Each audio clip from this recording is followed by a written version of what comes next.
What is going on, guys? In today's video I will show you the top 5 best builds in part of Exile's 2 new update, the Dawn of the Hunt. So in this guide I will give you a quick overview of each setup, then I will explain what skill gems and upgrades should you focus on. Then as well we'll see what is the best gear and how to get it, and then finally we will go over the passive skill tree, stats, your skill rotations, and even what charm should you use, so we would be able to get the highest damage possible and much more.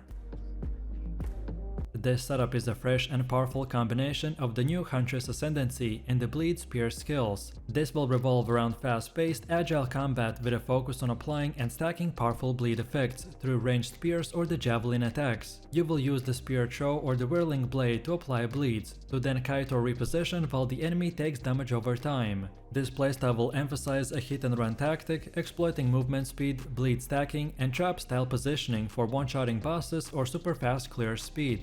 So let me show you the build, and for the main class we are going with the Huntress and our ascendancy is Amazon. Then for the first skill we have Rake with the stomping ground, deep cuts and blindside. Then second we got the Disengage with the martial tempo, Candace and ingenuity. Then next we got Blood Hunt with the bloodlust, bullseye, heavy swing, heft and close combat. Next we have Herald of Blood with brutality, precision and vitality. Then for the next one we have the Bloodhound's Mark with overpower, inspiration and the concentrated effect. Next we got Wind Dancer with the Culling Strike, blind and maim. Then next we got the Tame Beast with loyalty, minion mastery and muster. And finally we're using Explosive Spear with Overabundance, Expedite, Retreat and Primal Armament. Most of the setup is structured around spamming Rake to delete enemies in split seconds, so we use gems and skills that will support and increase their duration, size and damage, while the rest are powerful buffs and utility skills that usually get activated in the background.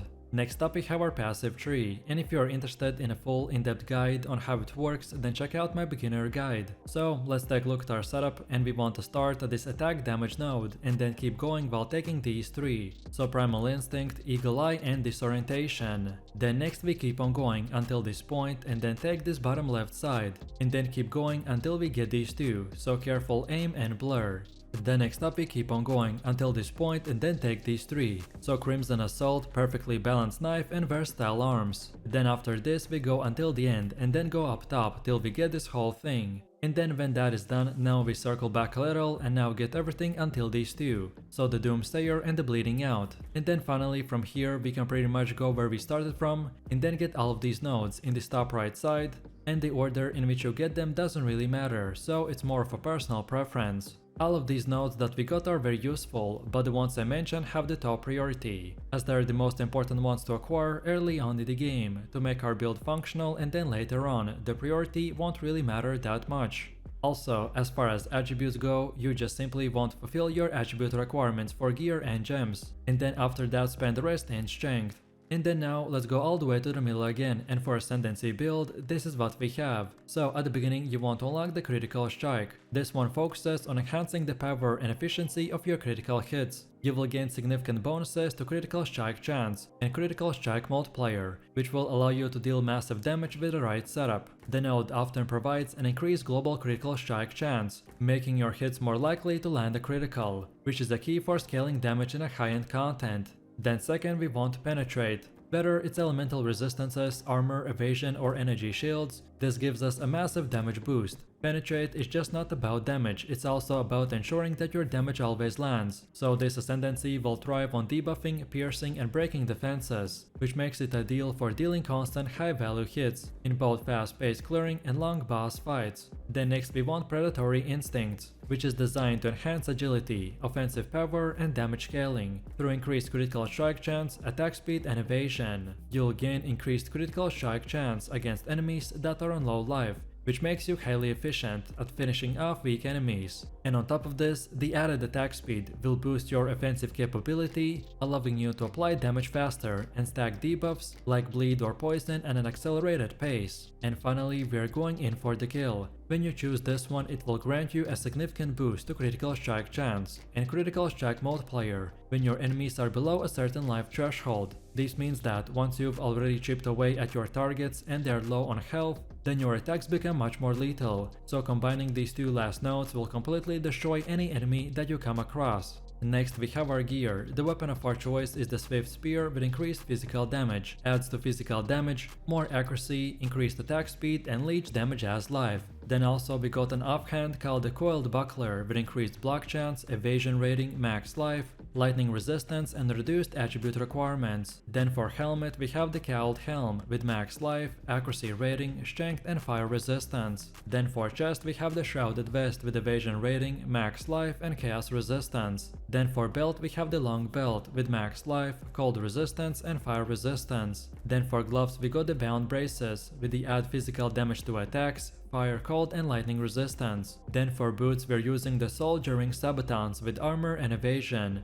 And for bonus stats we want increased movement speed, max life, fire and cold resistance. Then for our first ring we got the Amethyst Ring with chaos resistance, adds physical damage to attacks, max mana and strength. While for the second one we have the Topaz Ring with the lightning resistance, max life, chaos and cold resistance. And then finally for amulet we have the Jade Amulet with dexterity, spirit, then even more dexterity and fire resistance. No matter which gear you choose, just at least try to get 75% resistance cap on all 4 elements. This is the best case scenario setup, which should be more for an example of what stats and prefixes to look for. And now finally, let's quickly take a look at how this build will work. So our rotation is quite simple, but you will need to get used to it. We are going to be constantly on the move, weaving through enemies with sharp fluid motions. Every spear you will throw is not about impact, it's about the damage that follows. You don't need to stand and fight, as we can just watch them fall while we dash away. So we'll begin fights with a quick spear throw, immediately inflicting powerful bleeds that continue to drain enemies long after you've disengaged. Against tougher targets you will stack those bleeds, strafing and repositioning while they slowly tear apart. But then what about bosses? Well, they're all about timing. So keep moving, stay out of reach and just keep pressuring them as the bleed does the killing for us. Everything about this build will feed into that rhythm. Very high mobility, clean clears and a constant sense of momentum. It's not about tanking hits, it's about never being hit in the first place. So you will feel agile, tactical and lethal. And just keep spamming Rake as you see your enemies die in seconds.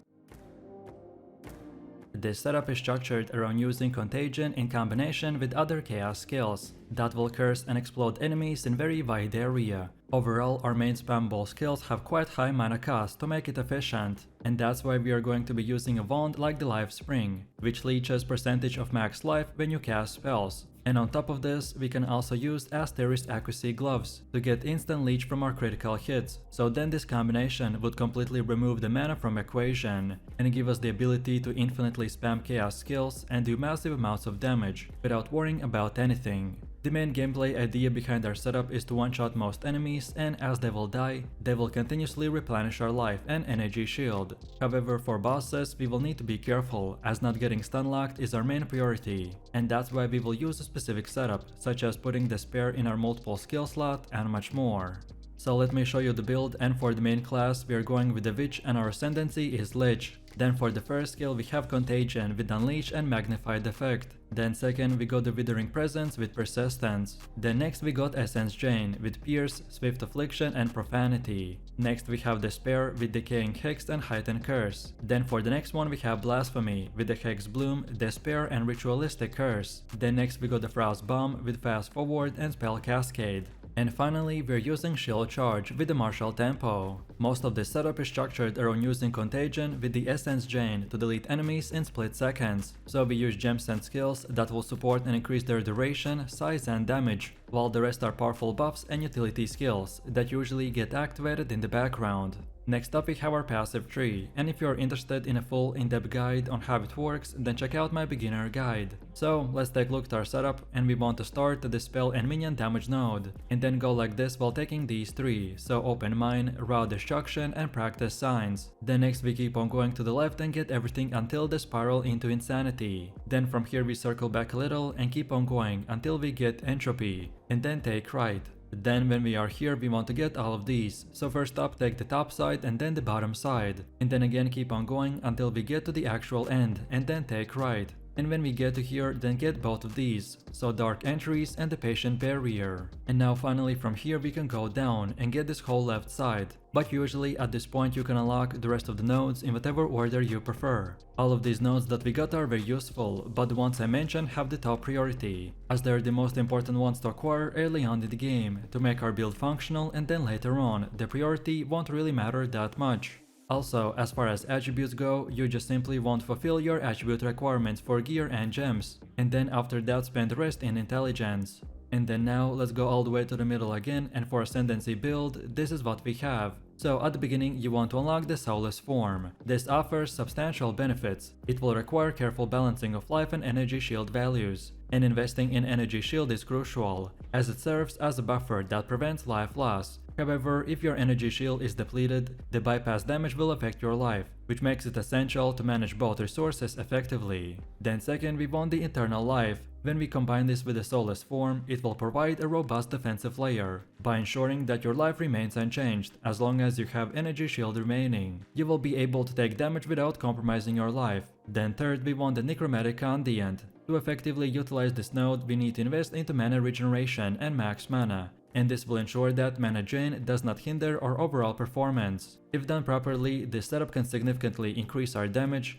and give this one-shot AoE potential. And lastly, we got Blackened Heart. Because of our already higher maximum mana, this will not only enhance the Unholy Might buff, but also support the other lich mechanics that scale with it. By using this 4-node combo, we will do insane damage, but a significant mana drain could become an issue, and that's why you need to follow the specific gear setup. Next we have our gear. The weapon of our choice is the Lifespring Wand with the mana drain, max mana, increased cast speed, and the ability to leech percentage of max life whenever we cast a spell. You of course don't have to use this specific weapon if you can afford it, so in any case try to look for something similar. Then also we got an offhand called the Antler Focus with energy shield, reduced attribute requirements, and more levels of all spell skills. Then for helmet we have the Jungle Tiara with energy shield, max life, max energy shield, and more to fire resistance. Then for chest we have the Anchorite Garb with evasion and energy shield. Then also more spirit, max life, and cold resistance. Then for belt we have the Rawhide Belt with increased life flask recovery,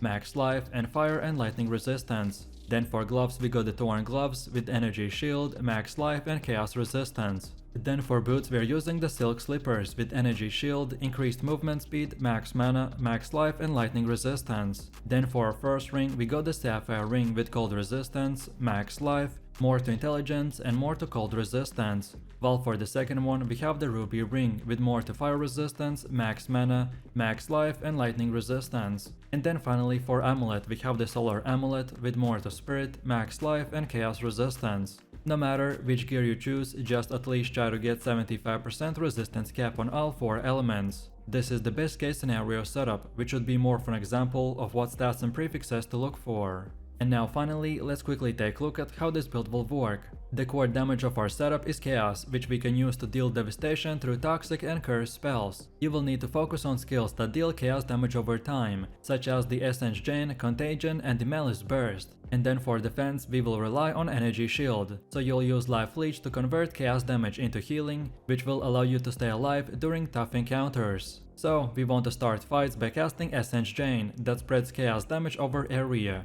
which applies a debuff that makes enemies explode on death, causing AoE damage to nearby enemies as well. We want to maximize its potential by scaling up damage and AoE efficiency. Then also we could use Malice Burst, which is a powerful burst of Chaos energy that can be used to hit multiple enemies at once, and it is perfect for clearing large groups of enemies quickly. And then finally we can finish it off with the Contagion, that spreads Chaos damage over time to the enemies, and it's perfect for applying Chaos damage debuffs to the enemies before they die, which triggers cascading explosions.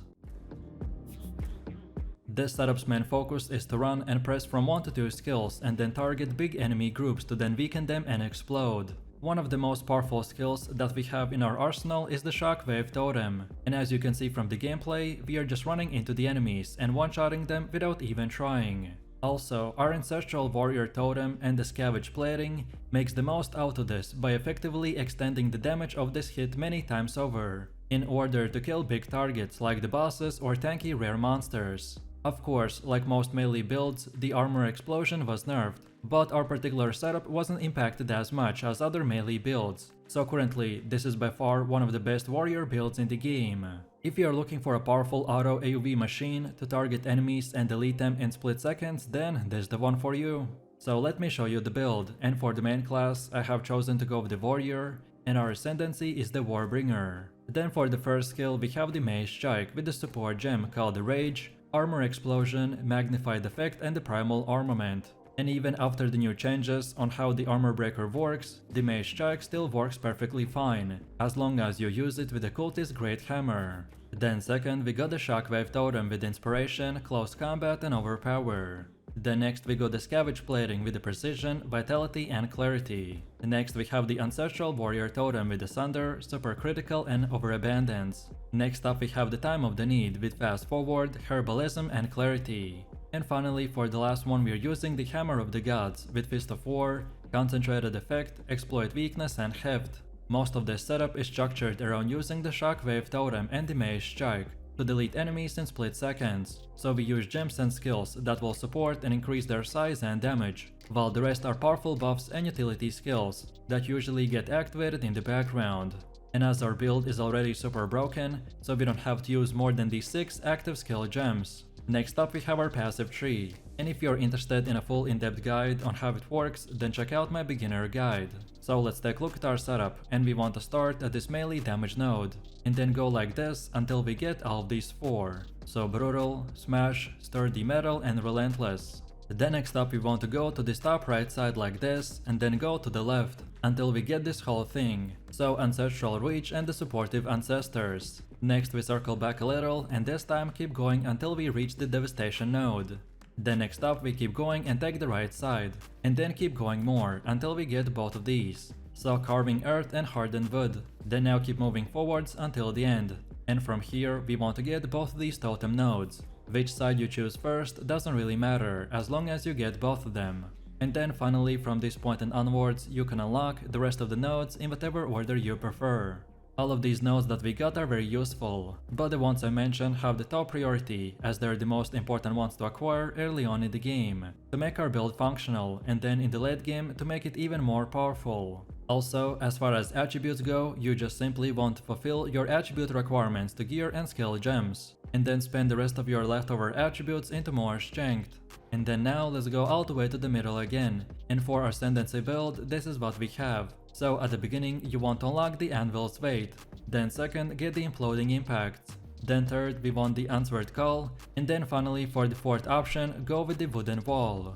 Next up we have our atlas passives, and the general idea behind this is to aim for bonus stats that spawn a lot of grouped up monsters, such as in expeditions or in rituals. Our warrior build is also great at single target DPS, so we can also spend a bit points into farming boss maps or essences. So when we start, we want to first of all get to this bottom right side like this. Then from here we want to go until we get all the way to this keystone called the Deadly Evolution. Then next we go back to the middle, and this time take the bottom left side and get all of these passives. And then when all of these are done, then now we go again to the middle and now take the middle path and unlock the rest of the nodes in whatever order you prefer.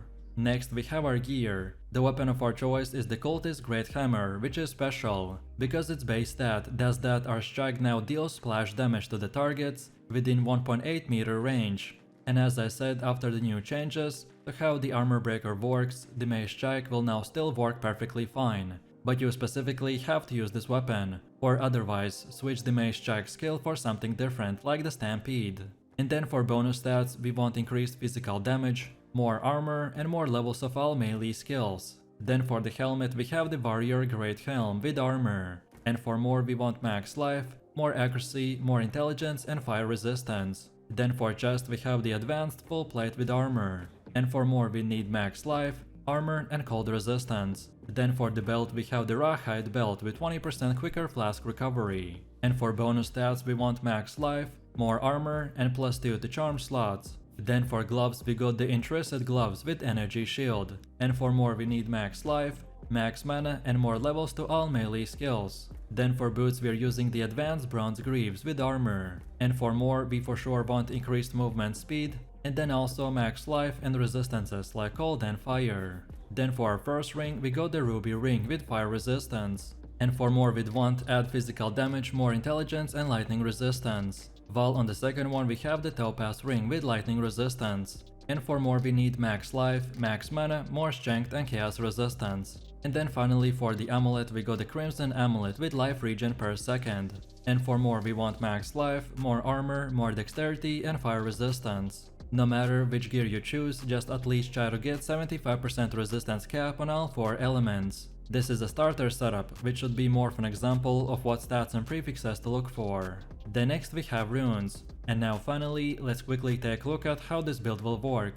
And to be honest, because of our setup, this build will be extremely powerful, no matter in what order you use your skills. But if you're interested in the most optimized damage rotation, then here it is. So for both clearing and bossing, you want to place down your Shockwave totem, and Ancestral Warrior, which is linked with the Sunder totem. And then you can also use the Mage Strike to get a bit of extra damage in, and then later to generate rage as well. And finally, when you are at high tier maps and at the full endgame, you'll also be wanting to use the Hammer of the Gods on stunned bosses. But since it relies on having more than just plus levels to all melee skills on your weapon, so it might not deal as much damage for you as it does for other builds. And that's why our main objective will be to focusing on crazy AoE damage and less at single targets.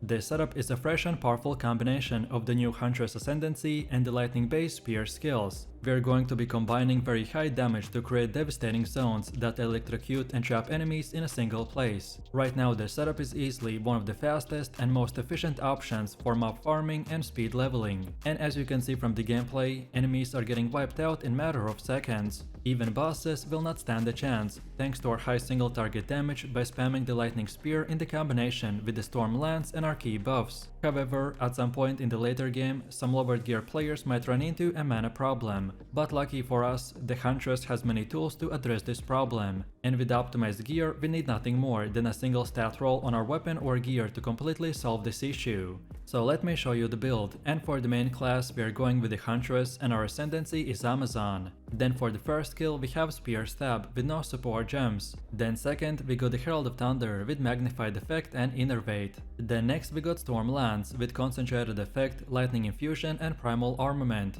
Next we have Lightning Spear with a scatter shot and Rising Tempest. Then for the next one we have the Sniper's Mark with persistence and profusion. Then next we got Barrage with premeditation and arcane tempo. Then next we got the Combat Frenzy with precision. And finally we're using Explosive Shot with overabundance and fire infusion. Most of this setup is structured around using the Lightning Spear with a Storm Lance to delete enemies in split seconds. So we use gems and skills that will support and increase their duration, size and damage, while the rest are powerful buffs and utility skills that usually get activated in the background. Next up we have our passive tree, and if you're interested in a full in-depth guide on how it works, then check out my beginner guide. So let's take a look at our setup, and we first of all want to start at this projectile damage node, and then go like this while taking all of these 4, such as the Honed Instincts, Eagle Eye, Blur and the Vile Wounds. Next up we keep on moving forwards while grabbing these 2, so Sheathing Skin and the Escape Velocity. Then from here we want to go like this, and then take the Harness the Elements. And then from here just keep on going like this while selecting Catalysts and the Maiming Strike. Then when we get to this endpoint, then from here we want to first of all take the whole bottom left side. And then after that is done, then just go up to the top and get all of these nodes. And in order in which you do it doesn't really matter that much. All of these nodes that we got are very useful, but the ones I mentioned have the top priority, as they're the most important ones to acquire early on in the game, to make our build functional, and then later on the priority won't really matter that much. And then now let's go all the way to the middle again, and for Ascendancy build this is what we have. So at the beginning you want to unlock the Elemental Infusion. This will empower the Amazon to become a conduit for raw elemental forces, especially lightning, by focusing on agility, precise strikes and devastating elemental effects. Then second, we want the Critical Strike. This will transform us into a precision-based assassin, by relying on high crit chance, deadly multipliers and a rapid execution. It will be all about striking fast, striking true and making every hit potentially lethal. And unlike the brute force builds, the Crit Amazon will thrive on calculated offense, so you'll be stacking crit chance, crit multipliers and attack speed to turn even basic spear skills into a very high DPS attacks. Then next we want Infused Avatar. This will combine body and energy into one seamless force. This ascendancy is all about adaptive elemental empowerment, giving you very quick boosts called infusions, which are based on your skill usage, movement and combat rhythm. All of this will result in a fast and responsive build that constantly will shift between powerful elemental modes. And then finally for our fourth option we want Penetrate. Whether it's elemental resistances, armor, evasion or energy shields, this will give us a massive damage boost. The Penetrate ascendancy is not just about damage, it's about ensuring that your damage always lands. So because of this, we will thrive on debuffing, piercing and breaking defenses, which makes it ideal for dealing consistent, high value hits in both fast-paced and long boss fights. Next we have gear. The weapon of our choice is the Helix Spear with the accuracy rating, increased physical damage, increased attack speed and more levels of all projectile skills. Then also we got an offhand called the Lycoside Shield,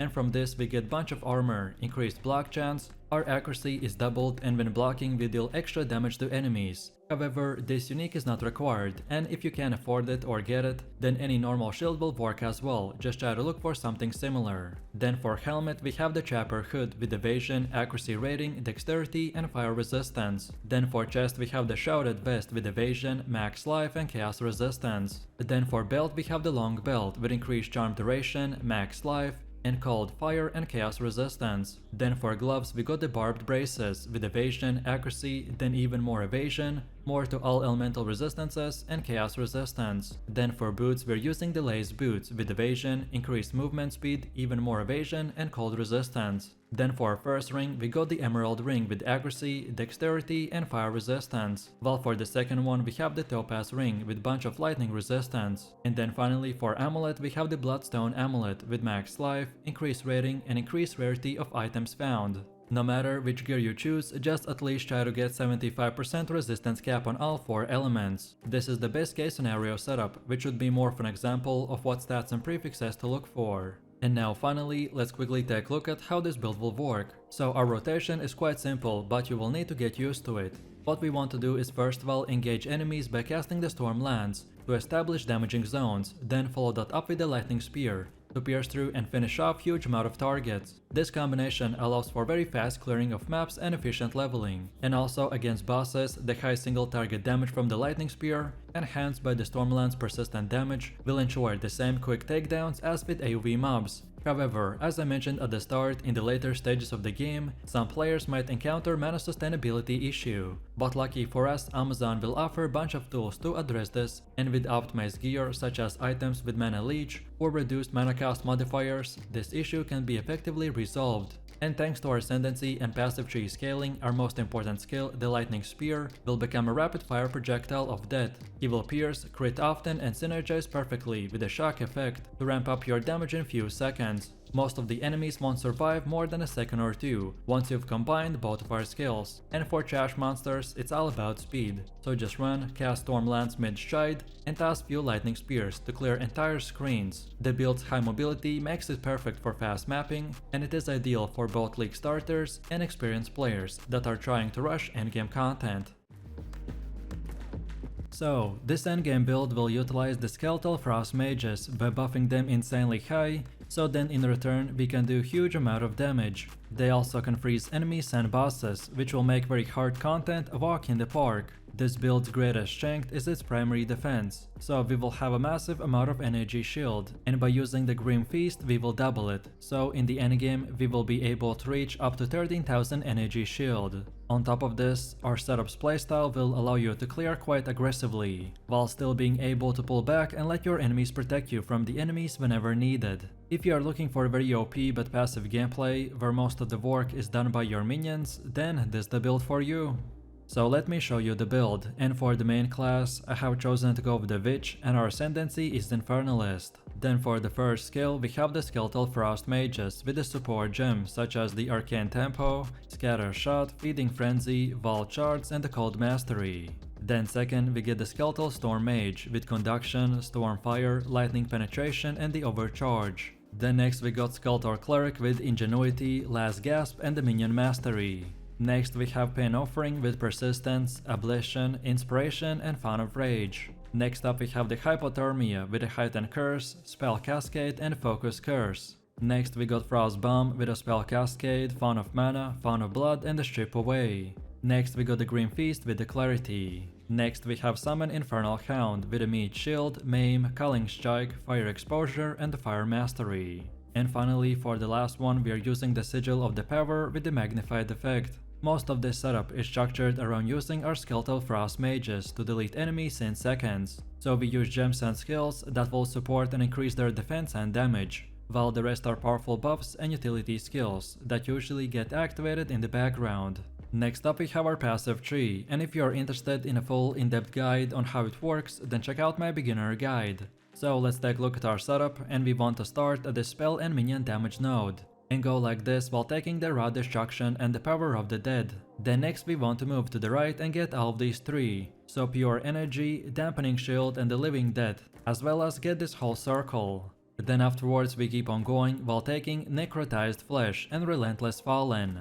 Then next we go like this, and then from this point take the left path and take all of these nodes. And then from this point and onwards you can go here up to the top and just unlock all the other nodes in whatever order you prefer. Also keep in mind that all of these nodes that we got are very useful, but the ones I mentioned have the top priority, as they are the most important ones to acquire early on in the game, to make our build functional, and then in the late game to make it even more powerful. And then now let's go all the way to the middle again, and for Ascendancy build, this is what we have. So at the beginning you want to unlock the Loyal Hellhound for that minion skill and 20% reduced damage. Then second we get Altered Flesh. This will help out in dealing with physical damage if you have chaos resistance, or when you start stacking maximum fire damage, then you will take less cold and lightning damage. Then for our third pick we have the Berat's Will. This will give us more maximum spirit, but in return it will reduce our life by 25%. This might seem like a huge debuff, but it's 100% worth it, because of how insanely high we have our energy shield stacked up. And then finally for the last one we got the Berat's Hand. So feel free to use the exact same path as I have right here. And don't forget to check this video's description to find the link for this website, and this should make it easier for you to follow the tree. Next up we have our Atlas passives, and the general idea behind this is to aim for bonus passives that spawn a lot of grouped up monsters, such as in expeditions or in rituals. So when we start we wanna first of all go to the left side and get all of these nodes, and then go down until you get to this keystone called the Deadly Evolution. And then from this point and onwards you can unlock the rest of the nodes in whatever order you want. But then on top of this we have even more passives. Which order in which you unlock them doesn't matter, so this time it's up to you. And this is how it should look like for the ritual. Then next we have the Lyrium. Then third we have the bosses, and then on top of that we have the pinnacle bosses. Then next we also have our expedition setup, and then finally our breach setup. Next we have our gear. The weapon of our choice is the Rattling Scepter. This is one of the most important items as it will increase our minions' damage. However, if you prefer more damage over using a shield for passive block chance, then you can wield a scepter together with a spiked club, or that extra levels to all minion skills. And for bonus stats we want to get more to spirit, max mana and plus levels of all minion skills. Then also for the offhand we got the advanced Omen Crest Shield with a block, and for stats we want max energy shield, more to spirit and chaos resistance. Pretty much for this one we want a high energy shield and armor base, and a really good unique to acquire early on is the Oak Sworn. However, you can later on replace it with other options that give you 2 sockets or even more to spirit. Then for the helmet we have the Expert Feather Tiara with the energy shield, and for more we want max energy shield, max life and plus levels to all minion skills. Then for chest we have the Expert Altar Robe with the energy shield, and for more we got even more energy shield, more to spirit, as well as fire and cold resistance. Then for belt we have the Fine Belt with the faster flask recovery, and for more we want max life, max mana and more to charm slots. Then for gloves we got the Expert Entrusted Gloves with the energy shield, and for more we want even more max energy shield, max life and chaos resistance. Then for boots we're using the Expert Feather Sandals with the energy shield, and for more we need increased movement speed, max energy shield, as well as chaos and lightning resistance. Then for the first ring we got the Prismatic Ring with more to all elemental resistances, and for the extra stats we got max mana, max life, and again even more percentage to all elemental resistances. Well then for the second one we have the Amethyst Ring, as this is a very easy place to get even more chaos resistance. And for more we got max mana, adds physical damage to attacks and cold and fire resistance. And then finally for the amulet we have the lunar amulet with a lot of max energy shield. And for more we want more to spirit, more levels to all minion skills, as well as chaos resistance. No matter which gear you choose, just at least try to get 75% resistance cap on all 4 elements. This is a starter setup, which would be more of an example of what stats and prefixes to look for. And now finally, let's quickly take a look at how this build will work. And as you can see from the gameplay, this is one of the easiest and simplest builds in the game. At all times, our minions are going to be active, so then all we need to do is run around the map while simply using the pain offering, then hypothermia, and then from here just spam the frost bombs, and that's about it. As I said at the start, this build is very simple, and for weak enemies, you won't really have to do anything besides run into them and then the minions will do the rest. However, what I usually like to do is also keep spamming the Sigil of the Power as soon as it's up, and it will give us a nice simple buff to increase our DPS even more. And then finally, especially in the beginning when you're not geared enough and sometimes may die, then make sure that your elemental resistances are at 75%. Furthermore, make sure that your specific items that you have equipped will give you as much energy shield as possible.